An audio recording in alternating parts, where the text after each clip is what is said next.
तो हेलो भाई दोस्तों, मैं समीर दंशी एक और वीडियो के साथ हाजिर हूँ। ये वीडियो भाई पाकिस्तान के हूरों के लंबड़दार का यानी शोएब चौधरी का, जो पाकिस्तान की जाहिल अवाम के बीच में गए, जो पढ़े लिखे जाहिल हैं, जो कहते हैं कि जो पढ़े लिखे हैं उनकी सोच अलग है ना। तो उनकी सोच आज देखेंगे हम लोग इस वीडियो के अंदर कि इंडिया कनाडा के कॉन्फ्लिक्ट के बारे में ये जाहिल क्या बोलते हैं इस वीडियो के अंदर। तो चलते हैं, देखते हैं वीडियो बजाते हैं फिर इनकी तक दिना दिन दाल। लेकिन वीडियो शुरू करने से पहले वीडियो को लाइक करें, चैनल को सब्सक्राइब जरूर कर लें, बेल आइकन दबाना ना भूलें ऐसी और मजेदार वीडियो के लिए, उनकी ठुकाई के लिए। साथ के साथ फेसबुक और इंस्टाग्राम पे भी फॉलो कर लें, लिंक आपको डिस्क्रिप्शन में मिल जाएगा। तो चलते हैं इस वीडियो में और शुरू करते हैं कि धुलाई बढ़ाते हैं इनको हम अच्छे वाला। तो शुरू करते हैं वीडियो बिना किसी देरी के।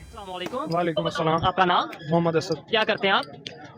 मैं बिजनेस करता हूँ। बिजनेस क्या कर, कौन सा बिजनेस करते हैं? हमारा बारदाने का बिजनेस है। ठीक हो गया। प्लास्टिक अच्छा, बैग। जिस टॉपिक पे वीडियो रिकॉर्ड कर रहे हैं, इंटरनेशनल अफेयर्स की बात कर रहे हैं, रिलेशंस की बात कर रहे हैं। अभी पूरी दुनिया में एक न्यूज़ चल रही है कनाडा और भारत के कंफ्लिक्ट, डिप्लोमेटिक कंफ्लिक्ट को लेके। क्या कहना चाहेंगे? बड़े बड़े कंट्री जो से हैं वो कुछ खामोश हैं, कुछ इंडिया की फेवर में है। अभी श्रीलंका के फॉरेन मिनिस्टर ने स्टेटमेंट दिया, उन्होंने ये बोला कि भाई जो कनाडा ने बयान दिया इंडिया के अगेंस्ट वो बेबुनियाद है, उसका कोई सर पाँव नहीं है। क्या कहना चाहेंगे? पाकिस्तान का इसमें क्या मतलब इस टाइम क्या स्टैंड है और ओवरऑल?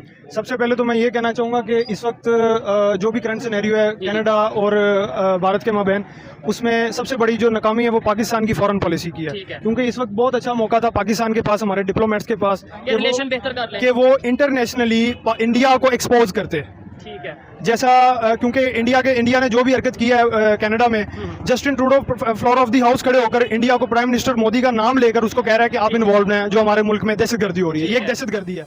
जस्टिन ट्रूडो ने कब कहा कि जी मोदी जी ने करवाया है? पाकिस्तानी प्रोपेगेंडा, मतलब औलाद तुम्हारी नहीं होगी तब भी बोल दो कि औलाद हमारी है, भूतनियों के, है ना। कभी पाकिस्तान में बच्चे पैदा होते हैं उसका भी जिम्मेदार है, हमें मत बता देना। वहां की बढ़ती आबादी की जिम्मेवारी भी हमारी मत दे देना। वैसे हो सकती है क्योंकि सारी पाकिस्तानी लड़कियां तो भग भग के ही आ रही है।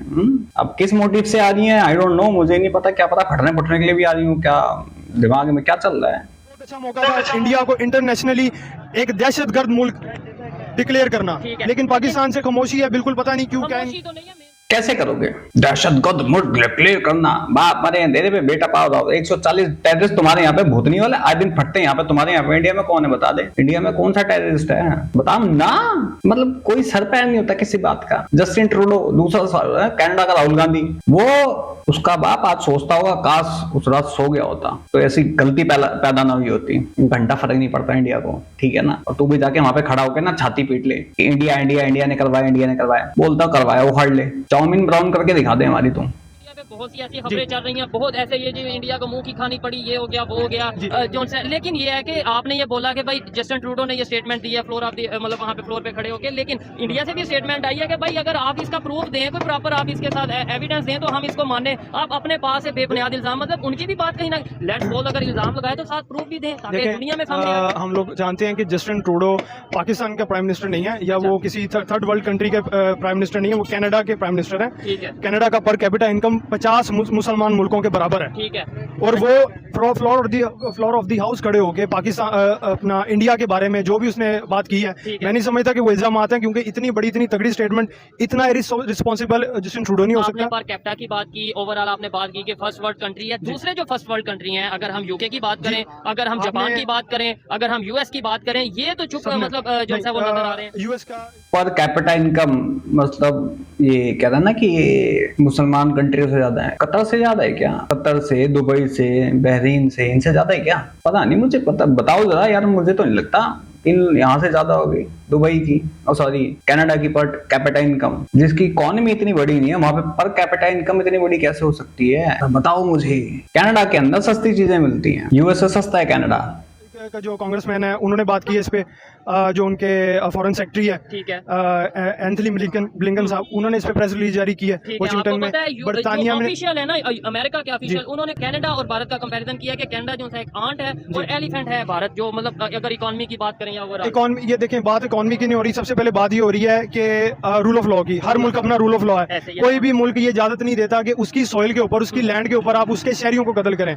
जो सिख रहनुमा कत्ल हुए हैं उनका तल्लुक सिर्फ इंडिया से नहीं था, वो कैनेडियन नेशनल भी थे, ये हमें भूलनी देनी चाहिए। तो भरा तो कैनेडियन सिटीजन है ना। कहाँ से कैनेडियन था? फेक पासपोर्ट पे गया था, फिर फेक शादी करी, धरा गया था उसमें। कहाँ से कैनेडियन सिटीजन बन गया भूतनी का वो कंजर? और ये काय की इनको नॉलेज है इन जाहिलों को? और ये सामने जो खड़ा है ये लंबड़दार, काय की नॉलेज रखता है बे तू? इंटरपोल ने उसके खिलाफ रेड कॉर्नर नोटिस जारी कर रखा था। इंटरपोल के अकॉर्डिंग वो टेररिस्ट था, समझ गया?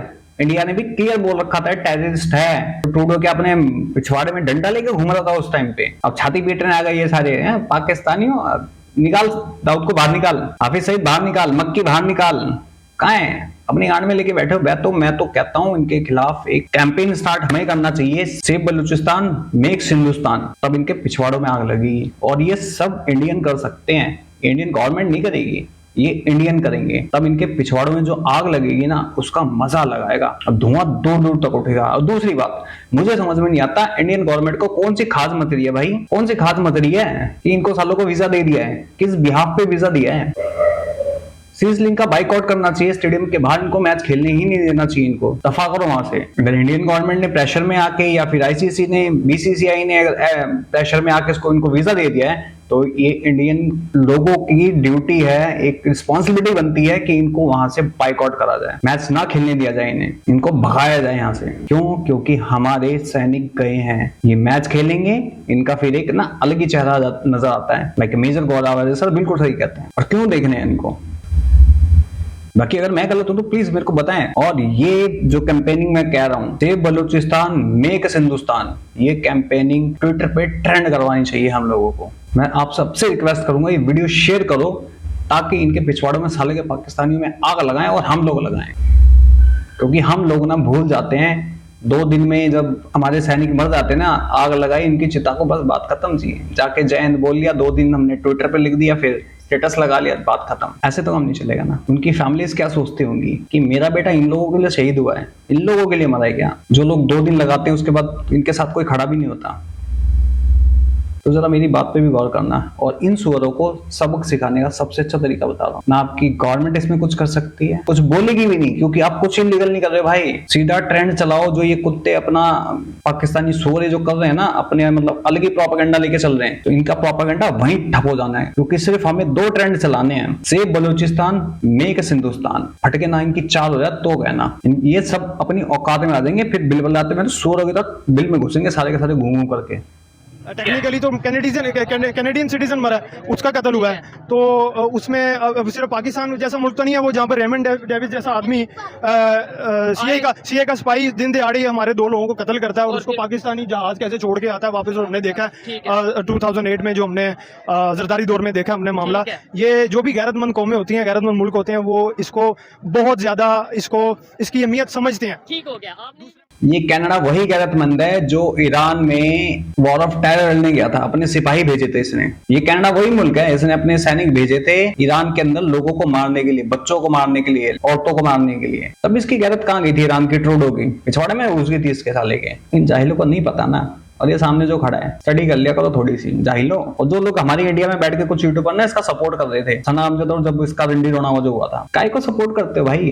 क्या तुम्हें क्या लगता है तुम लोग वहां पे इसको जरा सा सपोर्ट कर दोगे तो ये वहां पे क्या तुम्हारे मंदिर बनवा देगा? घंटा कुछ नहीं करेगा। ये भी जो करेगा जितना इनकी आर्मी इनको कहती है, इनकी ISI कहती है, क्योंकि किसी ना किसी को तो नजरों में उठाना है ना। मुझे समझ में नहीं आता बहन चोद ऐसी कौन सी चूतियापंती हो रही है। ये सब के सब एक ही थाली के चट्टे बट्टे, ये वही सुअर है, एक ही कीचड़ में नंगे नहाते साले, ये उसी कीचड़ में सने में उसको चाटते रहते हैं। लेकिन यहाँ बैठ के जो लोग इन चूतियों की सपोर्ट करते हैं ना, मैं तो कहता हूँ उनको नंगा करो। और समझ में नहीं आता नंगा क्यों नहीं करते इनको, क्योंकि ये अपना प्रोपेगेंडा फैलाते कहीं ना कहीं। क्या पढ़ते नहीं होंगे ये चीजें? इनको पता नहीं होगी, बिना पढ़े लिखे भैंचोद पहुंच जाते हैं लोग। जो लोग मेरे को कहते हैं ना तू एक्सट्रीमिस्ट है, क्या चाहता है पाकिस्तान से, मैं इनकी फाड़ना चाहता हूँ पाकिस्तानियों की, मैं इनको बैन करवाना चाहता हूँ। यहाँ पे यहाँ से 1 रुपया नहीं जाना चाहिए इनको, मैं वो चाहता हूँ।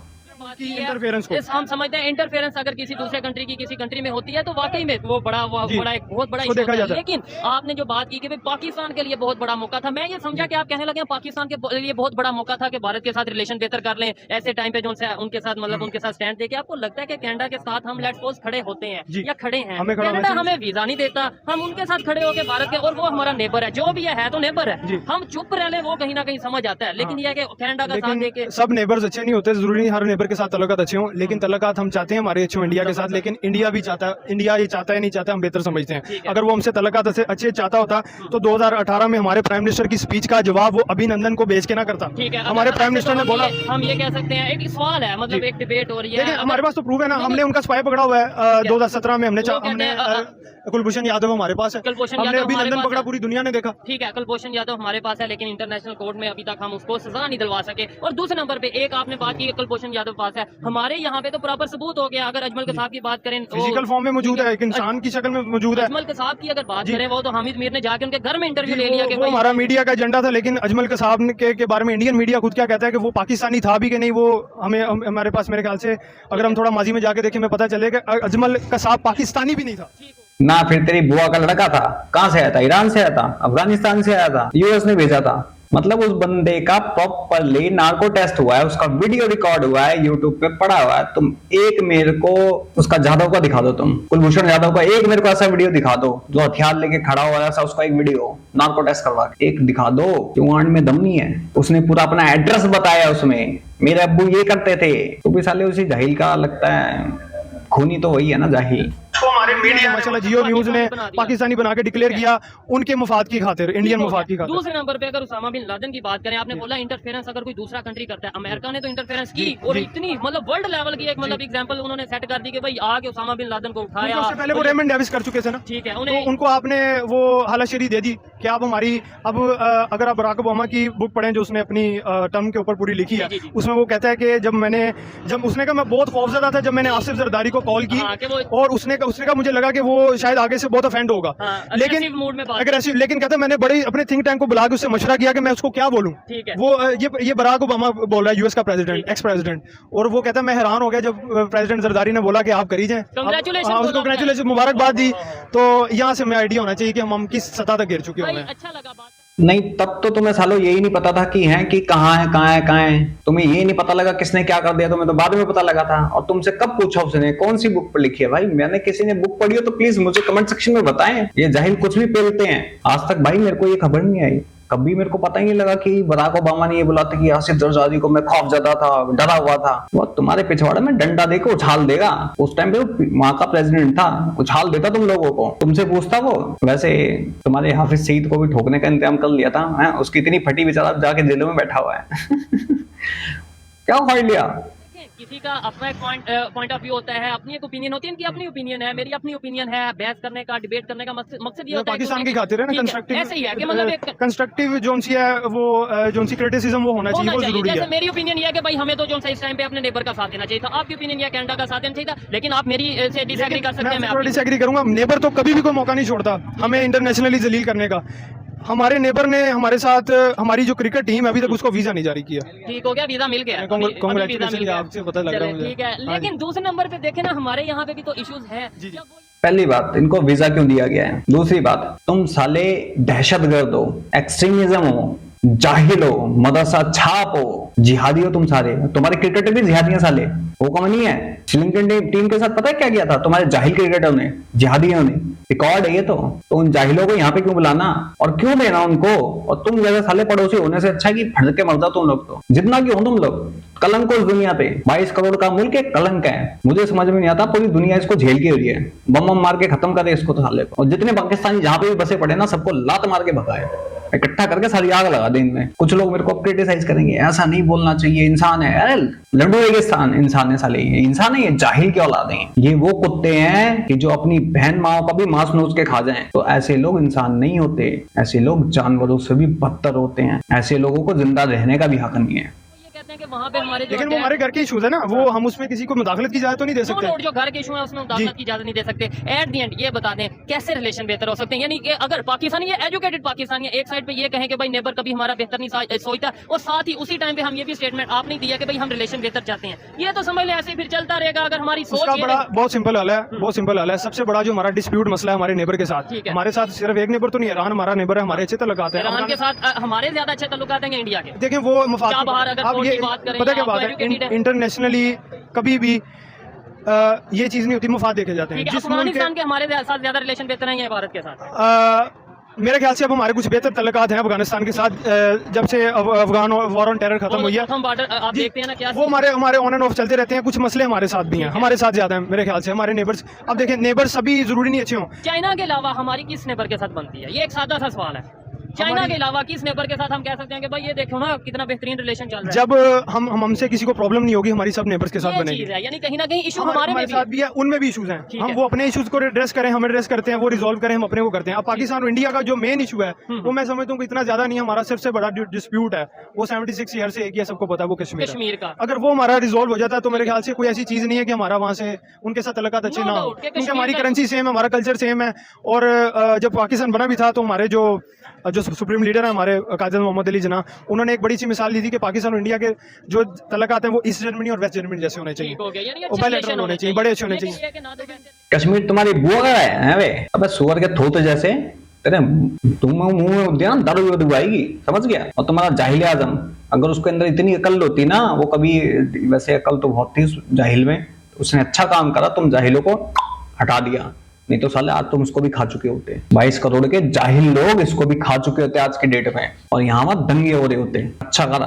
और सिर्फ कश्मीर का नहीं है डिस्ट्रीब्यूट है तुम लोगों के टेररिज्म का। अगर सिर्फ जमीन का डिस्ट्रीब्यूट होता ना तो घंटा इतना फर्क नहीं पड़ता, क्योंकि जमीन के डिस्ट्रीब्यूट हर जगह होते हैं, कहीं ना कहीं होते हैं, वो झेल लिए जाते हैं। लेकिन जो तुम लोग अपनी जहालतें दिखाते हो ना, मदरसा छाप फटने वाले, सबसे बड़ा उसका है। जमीन का इश्यू तो सबके साथ चलता है। चाइना से इतनी नफरत क्यों नहीं है लोगों को? क्यों पाकिस्तान से नफरत है? Because of terrorism. अगर चाइना और पाकिस्तान एक दूसरे के पिछवाड़ में चक्कू मार के ही बोले ना हम पे विश्वास कर लो, तो घंटा विश्वास नहीं करना चाहिए, क्योंकि भूतनी के ढैंचो वाला चक्कू घुसाएंगे एक दूसरे के अंदर भी। बहुत से ऐसे श्रीलंका जो भी साथ दे रहा है, देखें श्रीलंका की हमारी कंडीशन ऑलमोस्ट एक जैसी है वो लेकिन श्रीलंका देखें, श्रीलंका, और अब ये ना बोलें कि श्रीलंका की हमारी जैसी है, हम इकोनॉमिकली हम बिल्कुल एक जैसे चल रहे हैं। लेकिन श्रीलंका की जो ज्योग्राफिकली स्टेट है और वो एक न्यूट्रल स्टेट नहीं है, एक मुस्लिम स्टेट नहीं है, बहुत सारी डिफरेंसेस है हमारी उसके मुकाबले में। श्रीलंका, भूटान, नेपाल, बांग्लादेश, ये जो सारे मुल्क हैं ये इस वक्त खिते में साउथ एशिया में इंडिया के जेर असर है। सिर्फ एक मुल्क है जो उसके जेर असर नहीं है, जिसको वो बनाना चाहता है बड़ी देर से, वो पाकिस्तान है। और यही उसके साथ हमारा प्रॉब्लम चल रहा है। बांग्लादेश भी जेर असर है, तो बांग्लादेश क्यों जेर असर? नहीं मेरा, तुम जैसे को बनाना चाहेंगे जाहिलों, हम ये चाहेंगे सिर्फ फटफटा के मर जाओ। 72 रोजे तुम्हें मिले, एक न्यूक्लियर बम अपने ऊपर चलाओ, सीधा 72 रोजे के पास जाओ, हमें नहीं चाहिए, ठीक है ना? जहरे ऐसा चाइना ले जाए तुम लोगों को, तो हमारा पीओके और गिलगित दे दो, बाढ़ में जाओ, सीधी बात है। प्यार से नहीं तो मार से दोगे, समझ गए? बांग्लादेश से पहले पाकिस्तान ही था ना। बांग्लादेश के बनने में बहुत बड़ा जो मुक्ति बानी जो बनी 71 में, नरेंद्र मोदी ने बांग्लादेश में खड़े होकर इस चीज़ का एतराफ़ किया कि मुक्ति बानी जो तंजीम थी, जिसने अलहदगी पसंद जो तंजीम थी 71 में जो उभरी थी, जो कि आखिर वजह बनी बांग्लादेश बनने की, वो हिंदुस्तान ने बनाई थी। ठीक है, वो आरएसएस ने बनाई थी बल्कि। अच्छा, तो उनकी सपोर्ट के बगैर तो बांग्लादेश बनने मिल सकता है। बड़ा अच्छा लग रहा है। आरएसएस ने बनाई थी? अबे जाहिलो कहां से लाते हो ज्ञान? आरएसएस पता नहीं उस टाइम 71 में थी कि नहीं थी, मुझे याद नहीं है, पता नहीं है, मेरे को शायद पढ़ा था मैंने उस टाइम, तो शायद आरएसएस शायद 56 में हो गई थी, हाँ शायद बन गई थी। लेकिन आरएसएस कहां से टपक गई बे चूतिए? आरएसएस कहां से टपक गई भाई? जाहिल को क्या बोलोगे? इनकी ये नॉलेज तो माशाअल्लाह सुभान अल्लाह हबीबुल्लाह, तभी इनकी ये फटी पड़ी है, तभी तुम मजाक बनते हो। और ये जो सामने खड़ा है दूसरा जाहिल, गधे की थूत जैसा, क्या गधे की मेंगनी गुड़ी खा के है क्या? छोट खा के है क्या उसका? बकरी की मेंगनी खा के है? गधे के गोबर में नहा के है क्या? सूंघ लिया तूने? दांत फाड़ के दिखाएंगे मुझे ये ज्ञान है, घंटे का ज्ञान है तेरे को। लॉकअप है तू, चूतिया बना रहा है तू दुनिया का, और यहाँ पे इंडियंस का चूतिया बनाता है तो खड़ा होके, और तेरे सपोर्ट में खड़े हो जाते हैं। काउंटर करता है, काय का काउंटर करता है? बिना किसी लॉजिक के बात करता है, डिबेट करके एक दूसरे की ओपिनियन देख के। लेकिन एक चीज मुझे बताएं, लेट्स सपोज इंडिया वाले इंटरफेयर ना करते 1971 में, तो क्या आज पाकिस्तान और बांग्लादेश इकट्ठे होते? ईमानदारी से बताइए। देखें, मे भी होते या ना होते, ये कुछ नहीं कह सकते। एक अपना ऑब्जर्वेशन उसमें मैं नहीं समझता कि इंडिया ने बिल्कुल एफर्ट की। दुश्मन हमेशा फायदा उठाएगा, और उस वक्त वो हमारा दुश्मन है। इसमें मैं कोई बात सोचने में मना नहीं है कि हमने 3 जंगें लड़ी हुई उनके साथ। अगर वो हमारे साथ इतने अच्छे नेबर और हमारे दोस्त हैं, तो हमने 3 जंगें उनके साथ क्या क्यों लड़ी? हमने चाइना के साथ क्यों नहीं लड़ी? ईरान के साथ हमारी बैकडोर, हमारा एक बैकग्राउंड जरूर है दुश्मनी का। अब वो देखें, वही वाली बात है कि घर के वो हमेशा चिराग घर के चिराग से लगती है आग। तो हमारी ही कमजोरियां थी उसमें। हमारा, अब मैं अगर इसमें आपके चैनल में कोई प्रॉब्लम नहीं है, हमारे 90,000 जोन से जो ट्रूप्स था हमारे इतने ज्यादा, उन्होंने 93,000 टू बी एग्जैक्ट, आपने करेक्ट किया, उन्होंने वहां पर सरेंडर किया 71 में। और क्या कुछ उन्होंने किया वहां पर बंगालियों के साथ। और हमारी माशाल्लाह उस वक्त की जो एस्टेब्लिशमेंट की लीडरशिप थी याह्या खान ने, क्या किया इस मुल्क के साथ और बंगालियों के साथ जुल्म किया, और हम बाद में ये कहते हैं जी इंडिया नहीं जुल्म किया। इंडिया दुश्मन तो है, हमने ही उनके सीनों में नफरत के बीज बोए हैं, और आज भी हमारी आर्मी अनफॉर्चुनेटली उन्होंने कुछ नहीं सीखा। वो आज एक पाकिस्तान की जो सबसे बड़ी पॉलिटिकल पार्टी है उसके साथ वही कर रही है जो मुजीबर रहमान की पार्टी के साथ किया गया, एग्जैक्ट वो मॉडल किया। और आज हम देख रहे हैं कि जो नफरत बढ़ी है। 1971 से पहले जो इस बांग्लादेश को लेकर एक तहरीक स्टार्ट हुई सेपरेशन की, उसमें भी मेन दिया जा रहा जी, उनको राइट टू वोट नहीं मिला। डेमोक्रेसी में तो राइट टू वोट होता है, तो उसमें फिर वही आज भी वही कर रहे हैं। और ये इन्होंने सबक नहीं सीखा कि जैसे पाकिस्तान तब 2 लाख हो गया, और आज भी पता नहीं ये मंसूबेबाजी कर रहे हैं कि फिर 2 लाख हो जाए। अल्लाह ना करे फिर ये जैसे अपना देखिए जो ट्रैक है इनका, इन्होंने ट्रैक 71 वाला पकड़ा हुआ है। लेकिन ऐसा होगा फिर हम ये कह देंगे देखें अपनी गलती फिर आसानी से 1 मिनट में हम नेबर पे डाल देंगे, फिर हम ये कह देंगे देखें जी बलूचिस्तान में इंटरफेरेंस हो गई, इंडिया की इंटरफेरेंस हो गई। थोड़ा सा आपको करेक्ट करना चाहूंगा, थोड़ा सा मेरा आपसे इस बारे में इख्तिलाफ है कि आप उसको पोर्ट्रे कर रहे हैं नेबर बना के। मैं कहता हूँ नेबर हमारा चाइना है, नेबर हमारा ईरान है, इंडिया हमारा नेबर तो है ज्योग्राफिकली, लेकिन वो हमारा दुश्मन है। दुश्मन हम अभी नहीं है, लेकिन हमारा एक बैकग्राउंड है उसके साथ। हमारी उनकी दुश्मनी बनती है। देखें जो उनकी नहीं, ये बात कभी भी नहीं होती। एक गरीब घर है ना, एक अमीर घर है, लेकिन गैरत गरीब में भी होती है, गैरत तो गरीब में भी होती है ना। हम गरीब हैं, अगर आप अभी की बात कर रहे हैं तो 80s में गरीब है, गैरत है तुम्हारे पास, इज्जत है, गैरत है, कुछ है? भिखारी भिखारी, लात खाओ भिखारी, जगह जगह उसके बाद भी मुंह उठा के पहुंच जाते हो।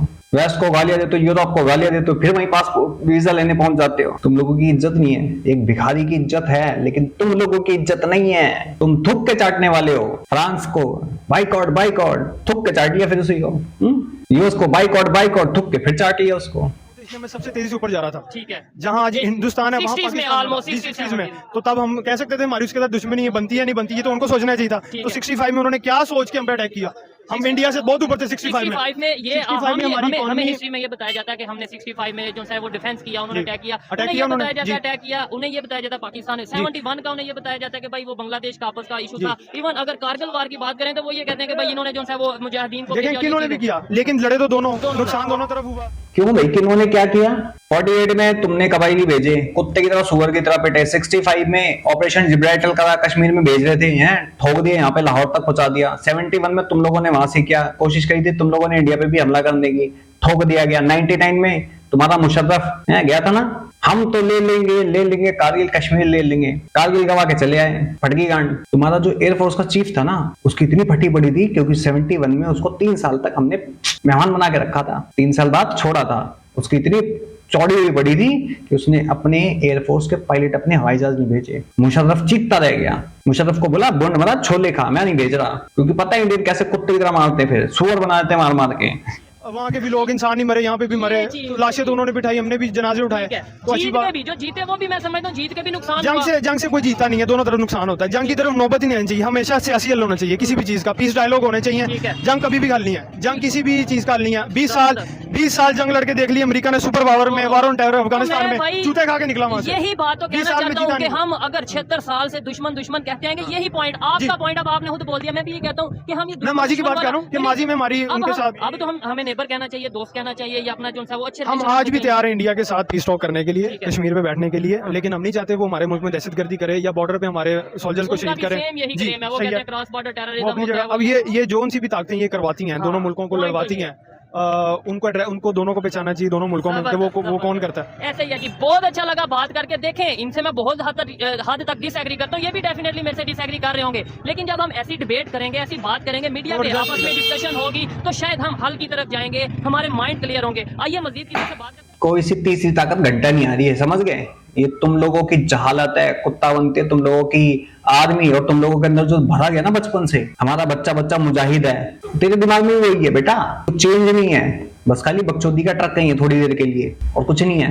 बाकी मैं तो कहना चाहूंगा कि भाई वही बात कि कैंपेन चलाया जाए इंस्टाग्राम पे, फेसबुक पे, ट्विटर पे और यूट्यूब पे भी, save Balochistan make us Hindustan. तो इनकी फटके चार होगी तब मजा आएगा, फिर पता लगेगा ना कि दूसरे के पैर में जूते में जब जूता जबरदस्ती फंसता है ना तो कितना दर्द होता है। हमें तो घंटा फर्क नहीं पड़ेगा, इनकी चौड़ी हो जाएगी। 140 करोड़ ताकत दिखाओ, अब लगाओ इनकी लंका, और इनकी क्रिकेटर्स को यहाँ से बाइकआउट करो। क्या अपने देश के शहीदों की शहादत हम इस टाइप से देंगे? हम उनको इस टाइप से अलविदा कहेंगे क्या? इन सुअर के बच्चों को यहाँ पे खिला के बुला के वर्ल्ड कप खिलाएंगे?